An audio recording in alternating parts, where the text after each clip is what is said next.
4 साल पहले चीन के सामान पर भारी भरकम ड्यूटी लगाने वाले अमेरिका की हेकड़ी भी यूक्रेन की जंग ने निकाल दी। जंग के कारण महंगाई से बेहाल हुआ अमेरिका अब चीन के सामने घुटने टेकने की तैयारी में है।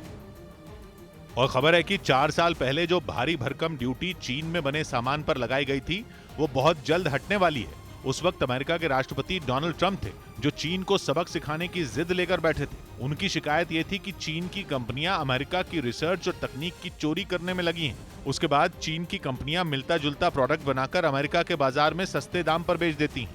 ट्रंप के मुताबिक चीन की कंपनियों की चोरी का नुकसान ओरिजिनल प्रोडक्ट बनाने वाली अमेरिकी कंपनियों को हो रहा था। इसीलिए उन्होंने चीन से होने वाले इंपोर्ट पर भारी भरकम ड्यूटी लगानी शुरू कर दी थी। ड्यूटी लगने की वजह से अमेरिकी सरकार की कमाई हो रही थी और चीन के प्रोडक्ट ऊंची कीमतों पर बाजार में पहुंचने लगे थे। मतलब ये कि ट्रंप ने ऐसी चाल चली थी जिससे अमेरिकी कंपनियों को फायदा हो सके और चीन की कंपनियों के प्रोडक्ट महंगे दामों पर अमेरिका के बाजार में पहुंच पाए।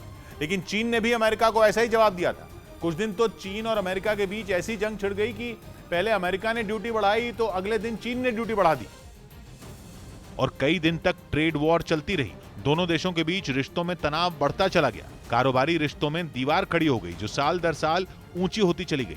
लेकिन यूक्रेन जंग ने इस दीवार को भी गिरा दिया। महंगाई के आगे बेबस अमेरिका ने अब चीन के आगे घुटने टेकने का फैसला कर लिया है। अमेरिका के वित्त मंत्रालय ने साफ कर दिया है कि चीन के प्रोडक्ट पर ड्यूटी लगाकर अमेरिकी लोगों पर महंगाई का बोझ बढ़ रहा है। ट्रंप की नीतियों पर बाइडेन पहले भी सवाल उठाते रहे हैं, लेकिन इस तरह चीन के सामने घुटने टेकने की उम्मीद किसी को नहीं थी।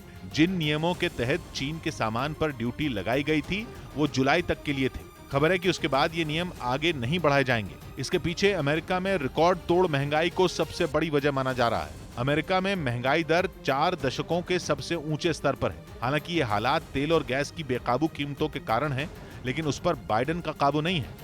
लाख कोशिश के बावजूद अमेरिका कच्चे तेल की कीमतों को नीचे लाने में नाकाम साबित हुआ है। लेकिन अमेरिका के बाजारों में कुछ भी सामान अगर बाइडेन सस्ता कर पाए तो मिड टर्म इलेक्शन में उनकी पार्टी को फायदा मिल सकता है।